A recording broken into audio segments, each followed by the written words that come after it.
Kalau ada dia, maksiat tambah seru. Sebenarnya itu diri kita sendiri ya. Jadi jangan dilihatkan ke orang, itu kita sendiri. Kalau dia agak baik dikit dan menjadi antum habis maksiat, nyesel nggak? Habis nyesel nyalahin diri nggak? Atau nyalahin orang? Sama. Nyalahin diri, nyalahin orang berarti an-nafs al-lawwam.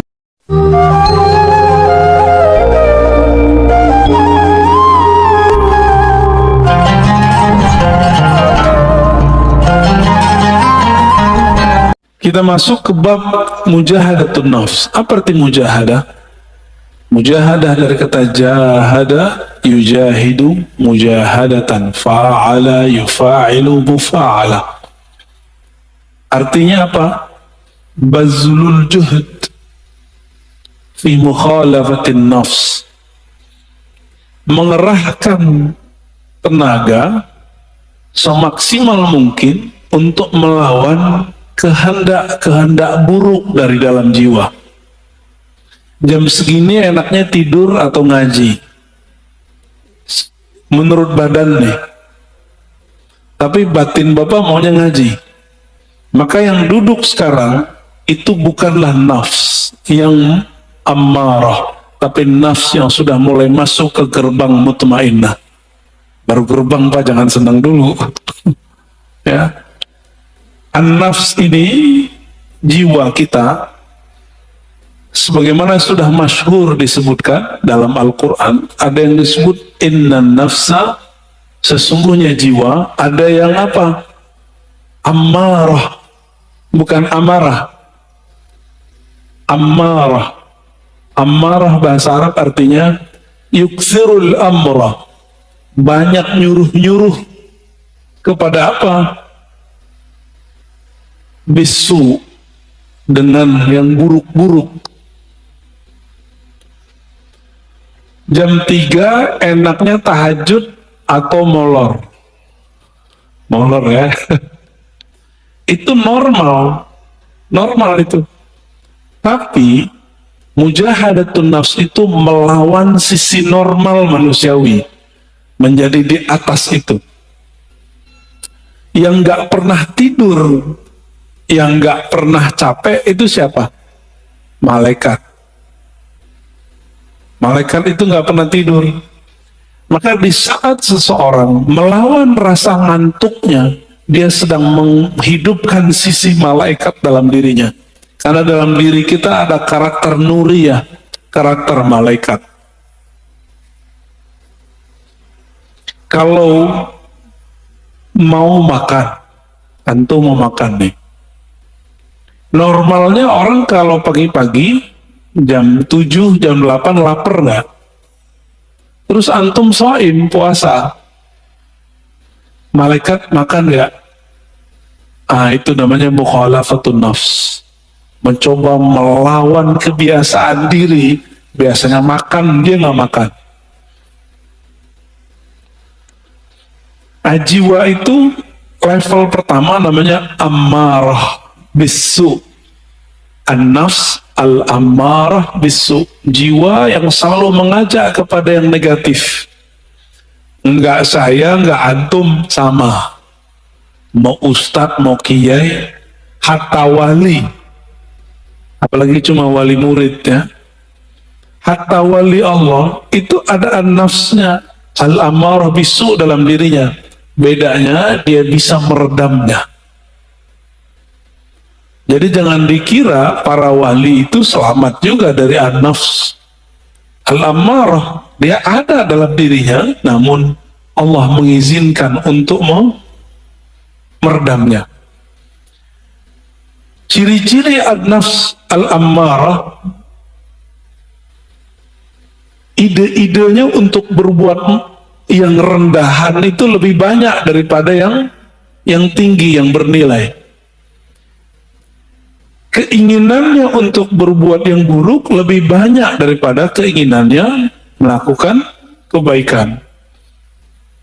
Nah, itu ammarah bisu. Bahkan ammarah bisu ini lawan dari nafsul mutmainnah. Dia menjadi agen-agen maksiat. Kalau ada dia, maksiat tambah seru. Itu ammarah bisu. Sebenarnya itu diri kita sendiri ya. Jadi jangan dilihatkan ke orang, itu kita sendiri. Kalau dia agak baik dikit, dan menjadi an-nafs al-lawwamah, jiwa yang lawwamah. Apa arti lawwamah? Lama yalumu lauman, mencela. Lawwamah yang banyak mencela dirinya, menyalahkan dirinya. Coba antum habis maksiat, nyesel gak? Habis nyesel, nyalahin diri gak? Atau nyalahin orang? Sama, nyalahin diri, nyalahin orang, berarti an-nafs al-lawwamah. Ada penyesalan, lalu mengalamatkan penyesalan itu ke orang lain. Ini gara-gara dia nih, gitu ya. Atau ke diri sendiri. Kalau sudah bisa menyalahkan diri sendiri, berarti sudah lolos dari nafsul ammarah masuk ke nafsul lawwamah. Dari nafsul lawwamah sudah di ujungnya, karena sudah bisa memandang bahwa diri kita lah yang bermasalah. Ciri-ciri nafsul lawwamahnya belum bisa disembuhkan. Kalau maksiat, kalau salah, selalu menyalahkan orang. Ini kena handphone nih, ini karena musik nih, musik yang disalahin. Kan baru muncul kemarin, ada artis mau hijrah, mau taubat, yang disalahin gitarnya, yang disalahin. Dia yang maksiat, yang disalahin musiknya. Musik itu awal pembuka maksiat. Masya Allah. Saya nggak bela-bela musik juga, karena saya nggak bisa main musik. Tapi kalau dia menyalahkan musik, berarti dia belum menyalahkan dirinya sendiri. Yang disalahkan diri kita sendiri. Anda mau tanya sama antum, lebih berbahaya musik atau smartphone? Penyebab maksiat. Lebih banyak maksiat yang ada di smartphone yang antum pegang itu atau musik? Cuma karena dia kena musik, banyak lawan jenis yang suka sama dia, lalu dia tergoda. Yang dia salahkan musiknya. Ada kok orang main musik tak tergoda, malah nggak laku-laku juga ada. Jadi gagal karena belajar tazkiyatun nafsnya tidak benar. Belajar tazkiyatun nafsnya ala hawa nafsu yang baru. Jadi belajar tasawufnya tidak dengan cara ulama ahli tasawuf, tapi dengan cara ulama yang mengharamkan tasawuf. Akhirnya begitu jadinya. Ya, terjadilah yang antum tonton beberapa bulan ini. Rame nggak? Rame, ya. Berarti ada yang masalah dalam dirinya, ada masalah dalam gurunya. Karena tidak bisa mengarahkan. Jika engkau ingin menyalahkan orang, salahkan diri sendiri. Kita kalau maksiat nggak usah salahkan orang, kita yang masalah. Baik. Nafs berikut apa? Udah lawamah, naik ke mulhamah, fa'alhamaha fujuraha wa taqwaha. Setelah Allah menyempurnakan jiwa, maka Allah mengilhamkan kepada jiwa bahwa di dalam dirimu, hai jiwa, ada fujur dan takwa. Ini banyak yang salah terjemah ayat, dikira Allah lah yang membisikkan kepada jiwa keburukan dan kebaikan. Bukan. Coba perhatikan ayatnya. Fa'alhamaha fujuraha. Lalu Allah mengilhamkan, memberitahukan kepada jiwa sifat buruknya ini loh, dan takwaha, sifat baik kamu ini. Bukan terjemahannya Allah lalu membisikkan supaya dia berbuat baik atau berbuat buruk, nggak begitu, ya. Ini ada fi di dalamnya.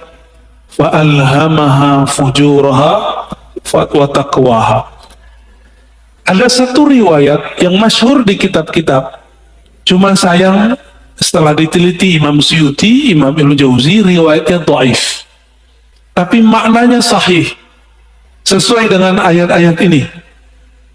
Bahwa dahulu kala awal Allah menciptakan nafs jiwa. Ini riwayat didhaifkan. Emang dhaif, setelah saya teliti dhaif. Tapi riwayat ini saya masukkan ke Israiliyat. Kalau masuk ke Israiliyat kita boleh cerita. Ya. Tatkala Allah menciptakan nafs, lamma khalaqallahu nafs. Ketika Allah menciptakan jiwa, maka Allah bertanya, man ana wa man anta. Aku siapa, kamu siapa? Apa kata jiwa? Anta, ana. Apa kata jiwa? Ente, ane. Jadi yang suka ngomong gua, saya, itu sifatnya nafs. Jujur, suka nggak ngomong saya, menurut gua? Seneng nggak? Seneng ya? Kok dia nggak menghargai saya? Gitu. Pernah ngalamin gitu nggak? Ya. Kok dia nggak menghargai aku? Nah, ada perasaan begitu dalam berinteraksi? Berarti nafsnya lagi on, Pak. Lagi on itu. Ditanya lagi, man anta? Wa man ana? Siapa kamu? Siapa aku? Sama jawabannya. Aku, engkau. Makanya sifat egois itu sifatnya nafs, bawaan nafs. Jadi nafs ini itu dulu pernah Allah Subhanahu wa taala celupkan kepada bi'ruz zulumat, ke dalam kegelapan syahwat. Masing-masing kita punya, Pak.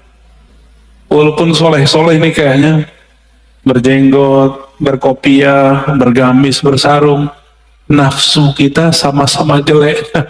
Mau saya, mau antum sama. Ya, jadi nggak usah putus asa ya. Biasa aja. Siapa tahu antum lebih mulia dari aneh. Gitu, dalam nafs. Tapi kalau udah merasa mulia, berarti nafsnya udah rusak. Nafsu udah rusak. Baik. Lalu Allah buatlah nafs itu lapar. Dibuat lapar itu nafs. Sekian ribu tahun dia lapar. Lalu Allah bertanya lagi, ayyatuhan nafs, man ana wa man anta? Saya siapa? Engkau siapa? Kata Allah. Barulah nafs itu merasa butuh. Apa kata nafs? Ya Rabb, anta Rabbi. Engkau adalah Rabbku, Tuhanku. Sedangkan aku adalah hambamu. Inilah asal muasal daripada tazkiyatun nafs. Mujahadatun nafs. Jadi nafs ini hanya bisa dikekang dengan satu hal. Lapar. Gak bisa lebih, gak bisa kurang. Gak bisa lebih dari itu, gak bisa kurang juga dari itu. Dibikin lapar dia.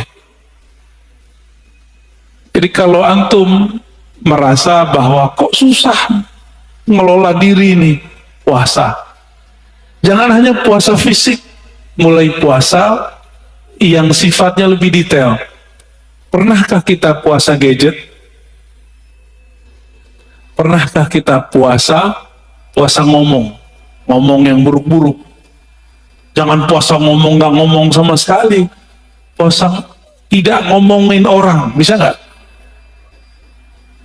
Pernahkah kita puasa tidak memikirkan dunia? Syekh Abdullah Faiz Ad-Dagestani An-Naqsyabandi itu kalau beliau terpikir dunia, beliau tobat mandi wajib. Mandi tobat. Ada orang begitu, Pak. Kalau kita baru bangun tidur ingat dunia nggak? Nyari handphone. Bener. Antum bangun tidur nggak nyebut nama Allah. Allah cemburu. Untung masih dikasih nyawa bangun subuh. Alhamdulillahirabbil alamin. Baik. Itu an-nafs al-mulhamah. Allah ngasih tahu kepada jiwa, di dalamnya ada fujur, kekejian, kehinaan, syahwat yang meledak-meledak, dan juga ada taqwaha, ada nilai baiknya. Maka sampai nanti, sampai kita mati, ini gak akan selesai. Walaupun sudah naik jadi nafsu mutmainnah. Maka jangan pernah merasa aman dari diri kita. Saya nggak pernah merasa diri saya aman. Apalagi udah sok-sok suci, doain orang lupa doain diri sendiri. Aku doakan kalian husnul khotimah, dia lupa sama dirinya sendiri.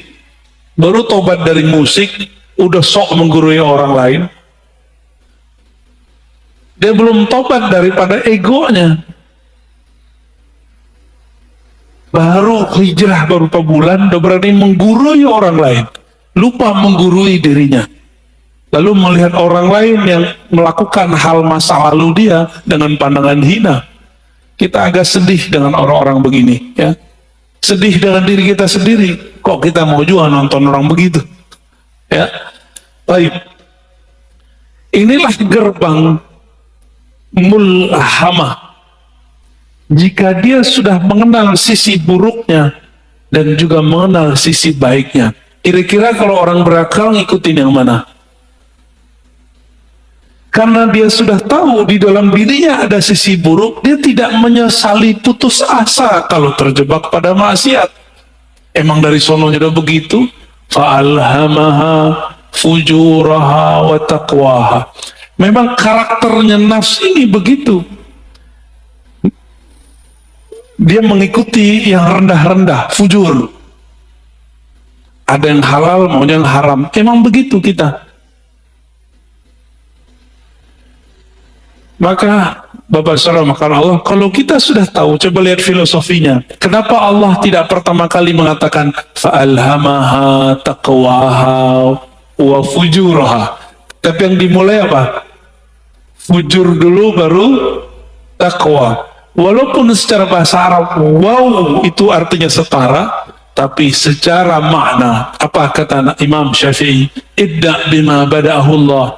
Imam Syafi'i itu kalau ketemu ayat susunan, maka beliau mengatakan, mulailah memperhatikan dari mana Allah memulai.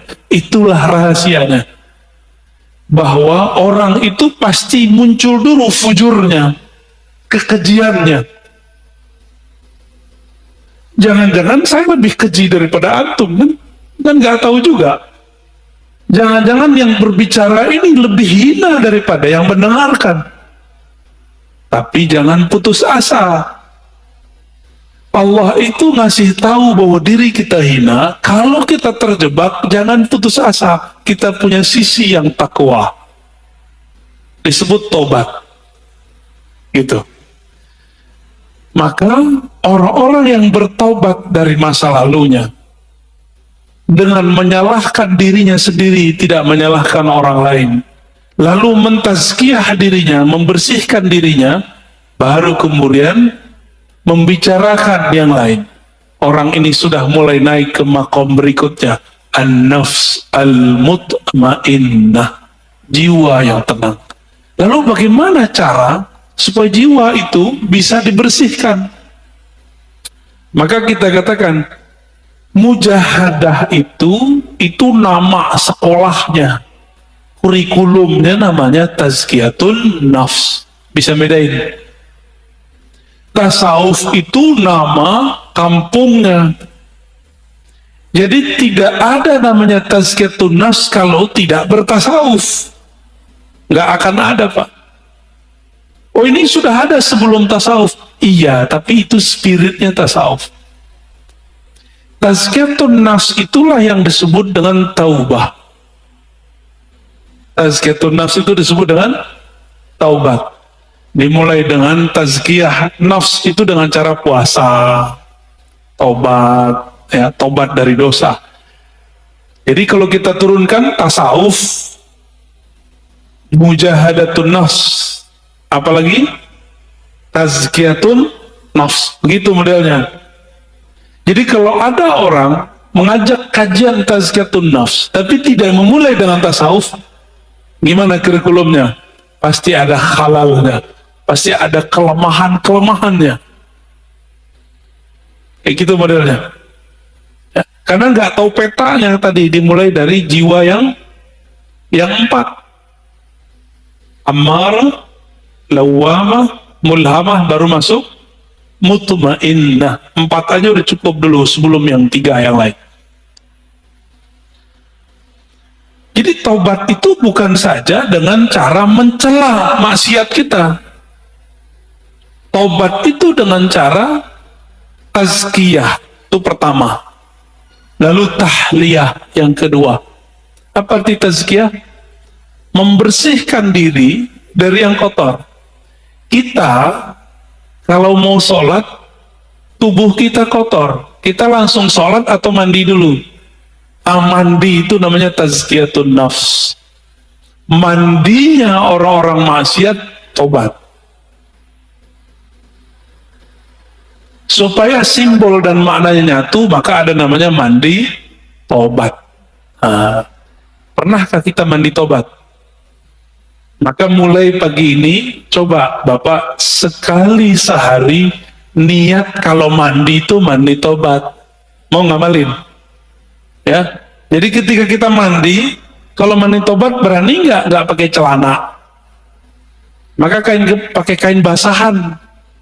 Kecuali antum bukan mandi tobat, pakai kain basahan atau pakai celana kita mandi. Cara mandinya gimana? Mulai dari wudhu, lamain di kaki, siram kaki kita dulu. Udah siram kaki, mulai pundak, baru kepala. Niatkan, ya Rob, ampuni dosaku, jadikan dosaku hanyut seperti hanyutnya daki-daki di badanku dengan air ini. Dalam hati kita ngomong. Itu cara mandi tobat. Dulu mandi tobatnya cuma diajarkan di surau-surau, zawiyah-zawiyah. Ini sekarang kita bagiin aja lah, ya. Lama amat antum menjadi orang bener. Kita juga lama menjadi orang bener. Dulu harus ngaji dulu. Nah, sama-sama belajar bener kita, ya. Mau ngamalin ya? Sama-sama kita amalkan mandi tobat. Bid'ah itu Ustaz, ya makan aja tuh bid'ah itu. Ini udah diamalkan banyak ulama. Dari mana dalil mandi tobat? Teman-teman, orang masuk Islam mandi nggak? Dianjurkan mandi nggak? Bener. Maka ada mandi dari kafir masuk Islam. Dari situ ulama kita ngambil, kita sudah Islam, melakukan maksiat, udah tahu lebih gede nggak dosanya? Lebih gede dosanya, maka secara batin lebih kufur. Masuk lagi ke ranah iman, kita mandi lagi. Dari situ dalilnya, ya. Jadi mandi tobat bukanlah bid'ah, mandi tobat adalah sesuatu yang lebih sunnah daripada mandinya orang kafir masuk Islam. Orang kafir masuk Islam wajar, dia tadinya kafir, sekarang masuk Islam. Kita ini sudah Islam, tapi melakukan kerjaan orang-orang kafir. Lebih kufur nggak? Lebih wajib nggak kira-kira mandi tobatnya? Menurut saya itu lebih wajib, ya. Coba mandi tobat. Ini amalan para wali Allah. Para wali Allah itu, teman-teman, sahabat-sahabat Allah, amalan intinya itu tobat. Tobat itu adalah praktek tazkiyatun nafs. Ini ada orang ngaji tazkiyatun nafs tapi nyalahin ini, nyalahin itu nggak benar tazkiyatun nafsnya. Kalau mau jadi diri kita benar, orang lain benar, mulai dari tobat. Tobat itu isinya apa? Muhasabatun nafs wa nadmuha. Menghitung-hitung kesalahan diri lalu menyesalinya. Maka Nabi berkata, an-nadamu taubah. Hadis sahih. Yang disebut taubat itu kamu menyesali. Bagaimana mungkin menyesalinya kalau tidak pernah menghitung kesalahan diri sendiri? Pernah nggak ngitung kesalahan kita? Yang ada kita ngitung kesalahan orang. Kesalahan gitar, kesalahan musik. Musik lagi yang disalahin. Orang teman lagi yang disalahin. Itu di luar nggak ada minum khamar. Itu tua, kalau nggak diminum, nggak masalah kan? Masalahnya antum minum itu aja. Baik. Tasawuf dalamnya apa? Mujahadatun nafs. Dalamnya lagi apa? Tazkiyatun nafs. Inti tazkiyatun nafs apa? Taubat. Ciri-ciri orang tobat, dia suka mencari kesalahan dirinya sendiri, bukan kesalahan orang lain, apalagi kesalahan kelompok lain. Paham? Apalagi kesalahan torikot lain, manhaj lain. Kalau di dunia kerja, ciri-ciri orang yang sudah tobat, pribadi tobat, dia kalau ada kesalahan dalam pekerjaan tim, tidak suka menyalahkan kawannya, tapi dia suka menyalahkan dirinya sendiri. Makanya kemudian prinsip-prinsip agama ini sudah menjadi sistem dalam perusahaan-perusahaan. Ada namanya report, benar. Report, laporan. Laporan harian, laporan mingguan, laporan bulanan, laporan tahunan, benar. Itu namanya muhasabah. Jika orang-orang sekarang bekerja untuk dunia pakai prinsip tobat, kenapa untuk akhirat tidak menggunakan prinsip tobat? Jika ada perusahaan tidak menggunakan sistem report, kira-kira dia punya kemajuan nggak masa depan? Nggak ketahuan dia maju. Dia ngerasa maju tapi nggak maju-maju. Samalah kira-kira begitu. Jika seorang jiwa, suatu kelompok sibuknya dengan kesalahan orang, tidak sibuk dengan kesalahan diri sendiri, spiritualnya nggak naik-naik. Ya, jumlah orangnya bisa tambah banyak, tapi jiwa mereka tidak berkualitas. Di dalam Al-Quran, Allah berfirman, "Wajahidu fillahi haqqa jihadih." Dan berjihadlah, bermujahadalah, ya. Jahidu artinya bermujahadahlah. Fillah. Jadi ada dua. Jihad itu fi sabilillah, sedangkan mujahadah fillah. Bisa bedain? Jihad di jalan Allah. Kita sedang memperjuangkan agama Allah, itu jihad fi sabilillah. Tapi kalau kita sedang melawan diri sendiri, itu namanya jihad fillah. Jihad mengalahkan diri, memenangkan Allah, itu namanya surat, ya. Surat Al-Hajj ayat 78. Ini dalilnya kita. Orang bertanya dalil, apa dalil mujahadatun nafs? Ini dia.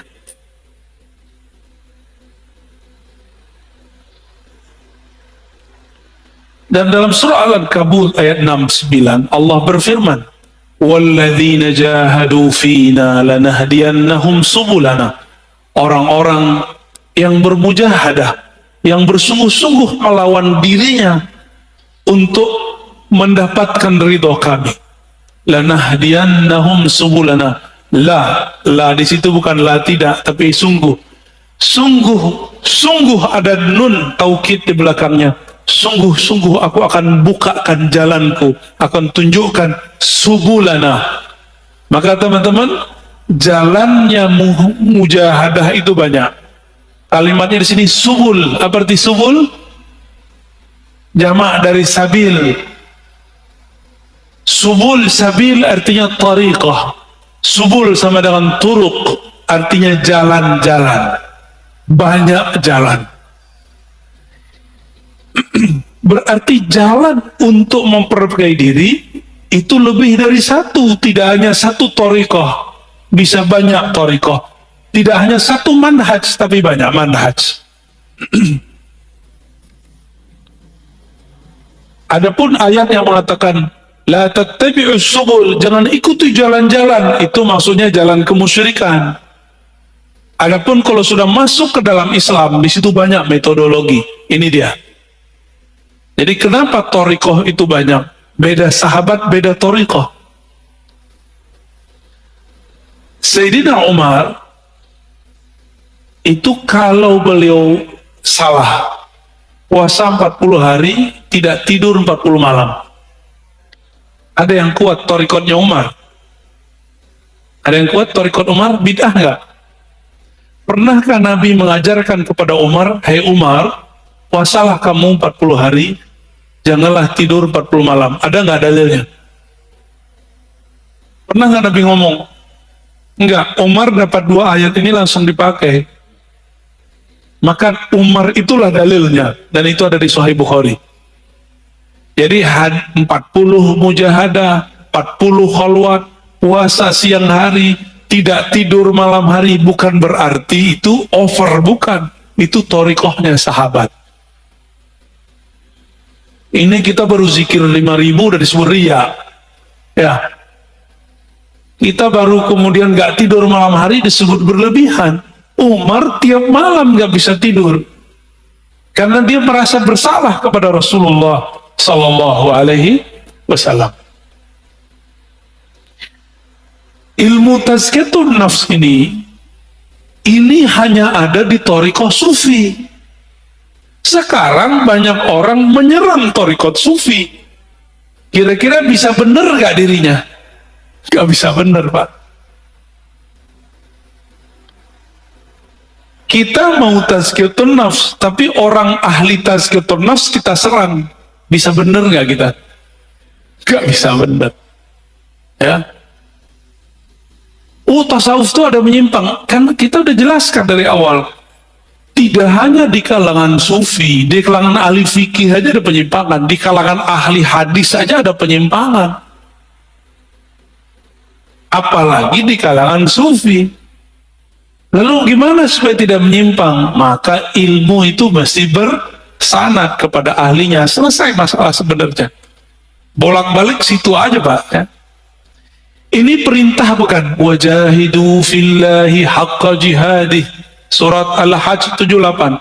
Bermujahadahlah kamu melawan dirimu untuk menemukan Allah dengan haqqa jihadih, dengan perjuangan yang sebenar-benarnya.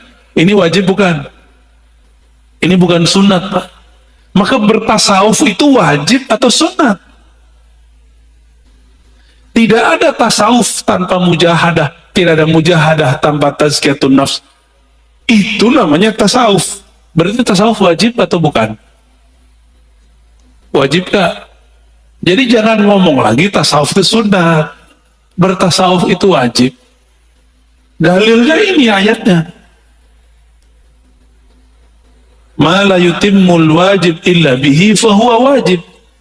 Sesuatu kewajiban, ya, nggak bisa kita capai kecuali dengan satu metode atau sekian metode. Maka metode ini wajib ditempuh, wajib dipilih. Ini yang disebut dengan subulana, jalan-jalan kami. Ya, sudah mulai paham? Tapi biasa, mungkinkah Allah membiarkan jalan suci ini aman? Gak mungkin. Maka Allah titipkanlah, ya, ujian bagi orang-orang yang sedang bermujahadah di jalan tasawuf, supaya mereka meragukan tasawuf. Ragunya lewat ustadz juga, karena ustadznya ngomong pakai dalil juga bahwa tasawuf itu bid'ah, tasawuf itu dari Buddha, tasawuf itu dari Brahmana, tasawuf itu dari Kristen. Yang ngomong begitu kan orientalis. Giliran orientalis ngomong ente percaya, giliran kita yang muslim ngomong ente nggak percaya. Yang paling lucu musim maulid ini mau maulid, ya, benar mau maulid. Yang bilang maulid pertama kali dibuat orang Syiah kan orang Syiah. Salafi mengkafirkan Syiah. Tapi giliran informasi tentang maulid ini mereka ambil, mereka percaya kepada orang kafir bahwa maulid ini dari Syiah. Padahal kita Ahlus Sunnah itu juga punya data sendiri bahwa maulid itu bukan dari Syiah, bukan dari Yesus, Yang paling lucu, selevel Syekh Soleh Fauzan, Imam Salafi sekarang di Saudi, itu menganggap maulid Nabi itu sama dengan memperingati kelahiran Yesus. Nyambung nggak? Ada nggak antum yang memahami maulid Rasul Sallallahu Alaihi Wasallam itu sama dengan kelahiran Tuhan? Ada nggak? Nggak ada kita yang begitu. Itu ilmu namanya ilmu su'uzon. Jadi manhaj mereka itu kita ganti istilahnya manhaj su'uzoniyah, ya, bukan manhaj salafiyah.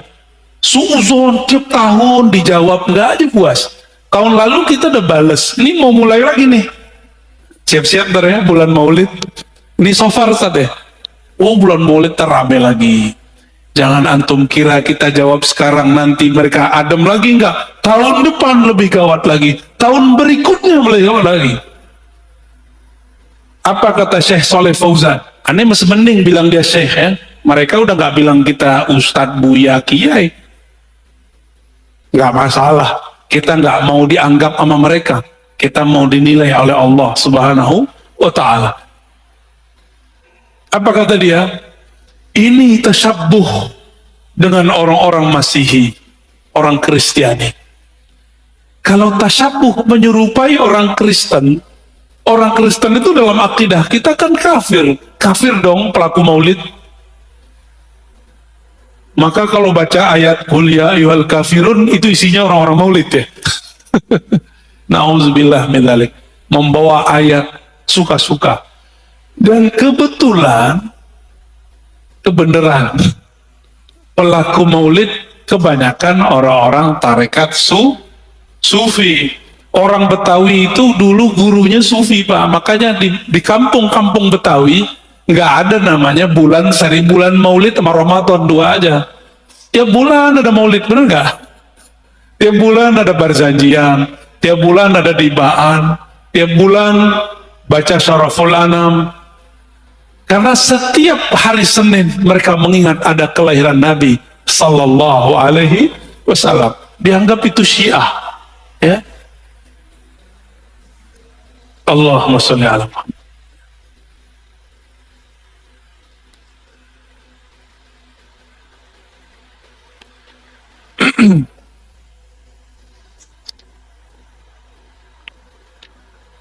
Tadi saya sudah hantarkan bahwa jiwa kita awalnya adalah an-nafs al-ammarah bisu, mengajak kepada keburukan. Tapi karakter jiwa qabiliyatun litaghyir. Jiwa ini bisa dilatih. Allah tadi melatih jiwa pakai apa? Puasa, benar. Maka coba antum latih jiwanya dengan puasa. Masalahnya orang kayak kita ini mau coba latih diri sendiri, sukses nggak?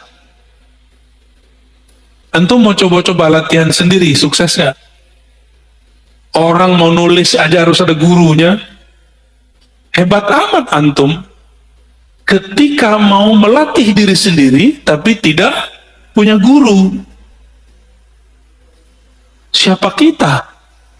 Ada yang lebih tinggi dari Imam Ghazali di sini. Imam Ghazali butuh guru nggak? Berguru dia kepada Abu Ali Al-Farmadi. Imam Nawawi berguru nggak? Berguru. Imam Subuki berguru ke Imam Athaillah Sakandari. Ibn Athaillah Sakandari pengarang hikam berguru kepada Imam Al-Mursi.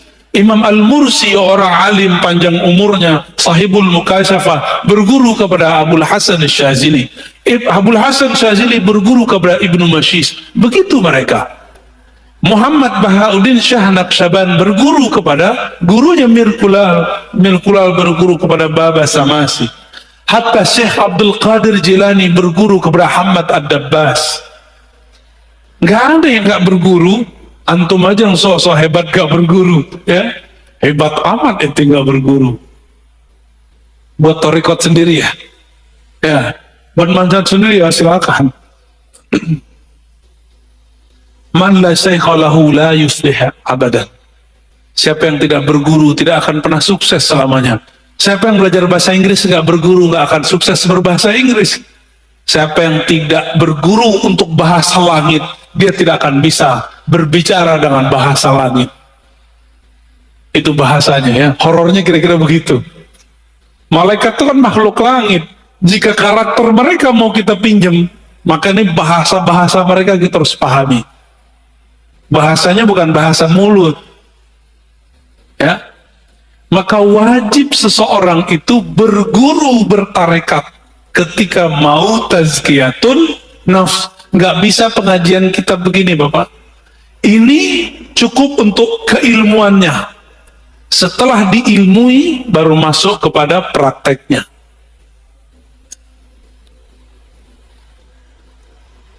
Beda orang, beda masalah.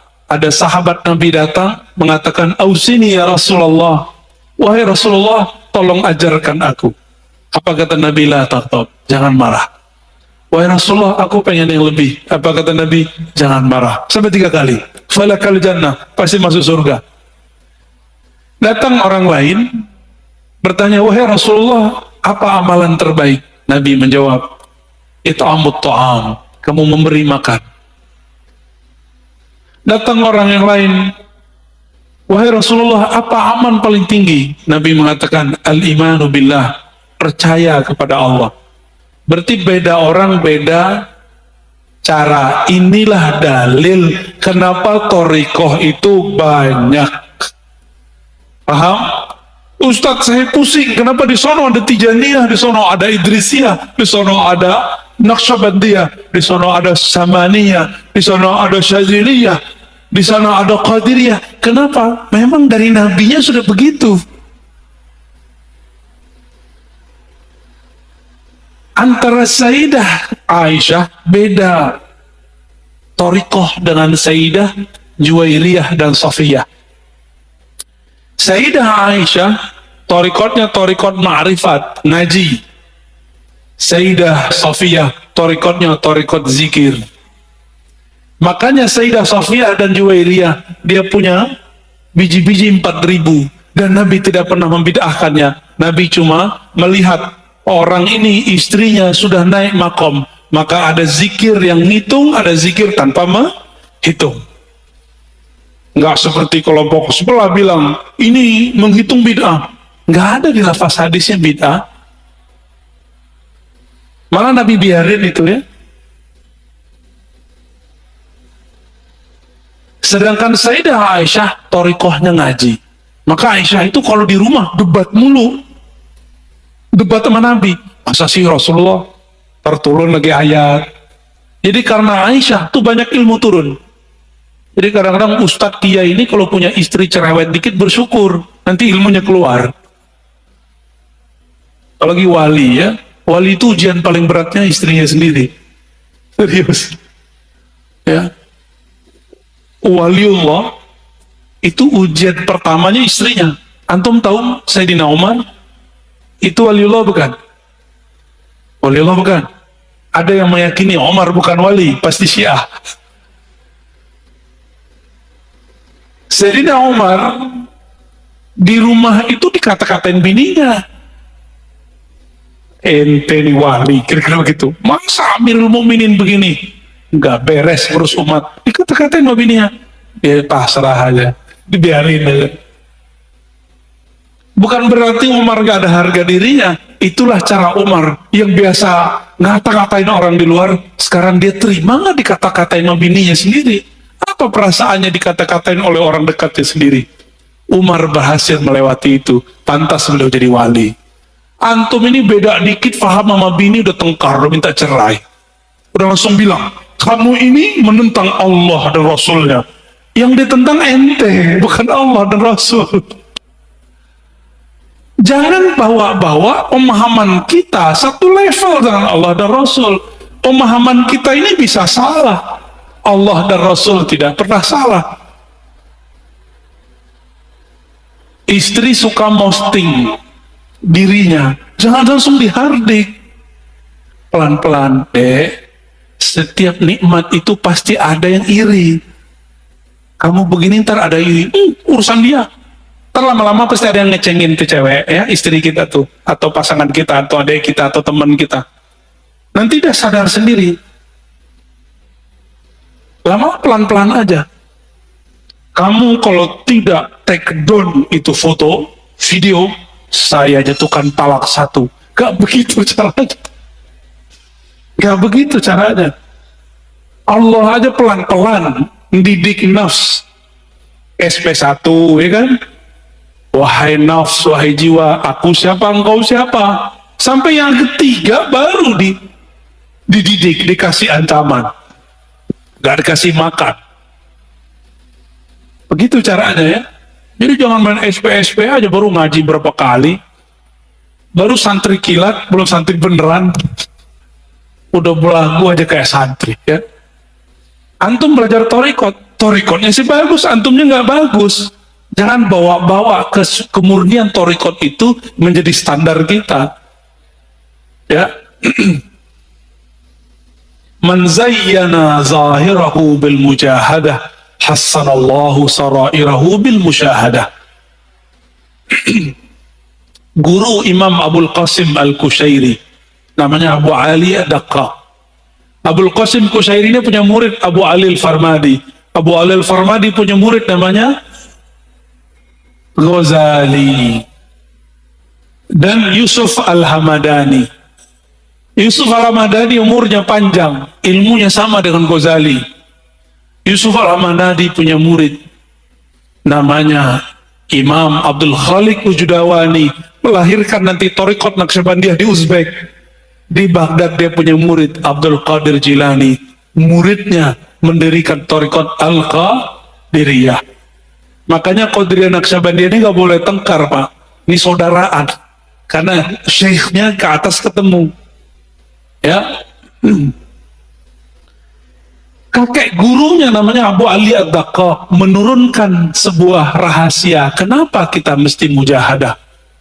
Man zayyana zahirahu bil mujahadah. Siapa yang menghiasi dirinya, menyibukkan dirinya yang zahir. Yang zahir ini puasa, banyak ruku sujud, banyak tobat, banyak menempa diri jiwanya, maka Allah akan sempurnakan, indahkan sirnya. Hassanallah sarairahu bil musyahadah. Allah akan bukakan jiwanya dengan menyingkap sesuatu tentang dirinya. Dan syukur-syukur sampai kepada musyahadah, memandang kepada nama Allah, fiil perbuatan Allah, sifat Allah, syukur-syukur Allah, petunjukkan ihsan, bertemu dengannya. Maka orang-orang yang tidak sibuk mendidik dirinya karena dia tidak punya guru, orang-orang ini tidak akan pernah sampai kepada Allah. Kenapa? Mikir, ini antum kalau nggak punya guru, mandang zikir 100 aja lama. Tapi kalau punya guru, jangankan 170.000 aja dijabanin. Coba aja kalau punya guru. Sekarang coba sebut zikir 70.000, kebayang berat nggak? Jangan dengan 70.000. Kita bilang zikir ya pagi sore 1.000, antum pasti langsung kabur. Ya, tidak boleh ikut kajian saya kecuali paginya dan sorenya zikir 1.000. Pasti nggak ada yang datang. Atau doang, ya. Itu zikir. Nah, nanti ada bab setelah ini, insya Allah di bulan depan kalau umur kita panjang. Pengurus mintanya 2 kali. Tapi kalau 2 kali sayangnya nggak kuat ya. Semoga nanti ada waktu. Nanti ada bab tentang zikir. Jadi jangan langsung ke zikir, mujahadah dulu diri baru masuk ke zikir.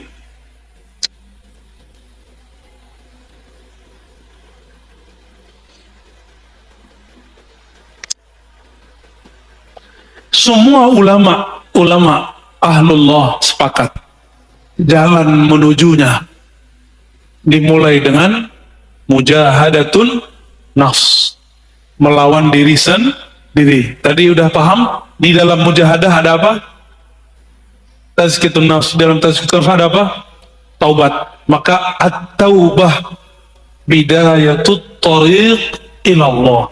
Taubat itu spirit dari tazkiyatun nafs, adalah awal dari membuka jalan menuju Allah. Siapa yang tidak mulai dari jalan ini, maka dia tidak akan sampai kepada Allah. Mata tolong hati-hati hijrah. Hijrahlah fikrah dengan pemahaman yang benar. Hijrahlah mazhab dengan mazhab yang sahih. Hijrahlah thariqah. Dari thariqah nyalahin orang, serang nyalahin diri sendiri.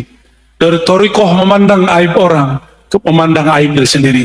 Disebutkan di kitab ini bagian terakhir yang mau kita katakan. Orang yang di dalam dirinya masih ada aib, pasti memandang orang lain dengan aib. Ini rumus. Man kana fi nafsihi aibun yara fi ghairihi aiban. Siapa yang melihat dirinya, yang tidak melihat dirinya punya aib, yang tidak sadar ada kesalahan dalam dirinya, pasti dia akan menyalahkan yang lain. Maka saya ini banyak aib, makanya saya masih sering nyerang-nyerang kelompok sebelah ya. Tapi kita kenapa nyerang kelompok sebelah? Karena kita diserang bertubi-tubi setiap hari, setiap saat. Maka ini wajib hukumnya, karena hukumnya difa'un nafs, memperjuangkan pemahaman kita yang kita terima dari masyayikh yang bersanad kepada Rasulullah. Insya Allah bukanlah aib. Menurut antum, aneh ketika Rod mengkritisi kelompok sebelah yang mengkafir-kafirkan pelaku tawassul, yang membid'ahkan amalan kita, menurut antum itu sibuk dengan aib orang atau gimana? Enggak, saya tidak meniatkan itu. Saya ketika menanggapi kelompok yang menyalah-nyalahkan ulama kita, saya meniatkan untuk memperkuatkan diri kita dan jamaah kita. Ya, bukan mau cari-cari lawan. Mereka yang cari lawan. Kita dari dulu ibadah tenang-tenang aja kok ya. Maulid tenang-tenang aja, zikir tenang-tenang aja, tiba-tiba mereka datang nyalah-nyalahin. Sekarang kita ngomong membalas, mereka tuduh mau fitnah. Benar nggak? Berarti yang flying victim siapa? Itulah sikap psikopat ya, manhaj psikopatiyah. Nauzubillah min dzalik. Nggak pernah mau salah ya, nggak pernah melihat diri ini bermasalah. Baik, cukup Ustaz. Dan teman-teman, di ujung kita katakan tidak ada orang yang aman. Kenapa? Karena qalbu hamba baina isba'ain min asabi'ir rahman, di antara jari-jari Allah. Kalau ini jari kan bebas-bebas mau diapa-apain, maka jangan pernah merasa sok suci ya. Setiap hari antum harus menuduh diri sendiri, bukan menuduh orang lain. Maka ciri-ciri orang yang sudah lolos tazkiyatun nafs level 1, dia sudah mulai menuduh, jangan-jangan aku nih yang masalah ya. Maka di akhir beliau mengatakan, apa kata beliau? Al-mujahadah aslun min usulit tariq as-sufiyah. Mujahadah itu adalah pokok ajaran sufi. Wa man haqqaqal usul nalal usul. Siapa yang membaguskan usulnya, pokoknya, dia akan tangguh cepat sampai kepada tujuannya. Wa man tarakal usul hurimal usul. Siapa yang goyang pondasinya, usulnya, pokoknya, dia tidak akan pernah sampai. Biarlah mesin mobil kita ya mesin lama, yang penting jalan, daripada mesin baru nggak pernah jalan. Biarlah mobil tua tapi bertahap ya, bertahap sampai, daripada mobil bagus tidak pernah diajak berjalan ya. Maka tubuh ini mari diajak mujahadah. Mulai hari ini mujahadah, zikir pagi, zikir sore, cari guru, cari syekh mursyid yang bisa mendidik jiwa kita, yang dia juga tidak pernah menyalahkan orang lain, yang dia fleksibel seperti Nabi. Jika orang ini datang diajarkan dengan zikir A, jika orang datang zikirnya A tapi jumlahnya tidak sebanyak B, jika orang ini datang kemudian beliau pun lebih fleksibel. Begitulah ciri-ciri al-mursyid kamil mukammil. Dia bisa memahami muridnya, bukan pengen dipahami muridnya. Wassallallahu ala Muhammad.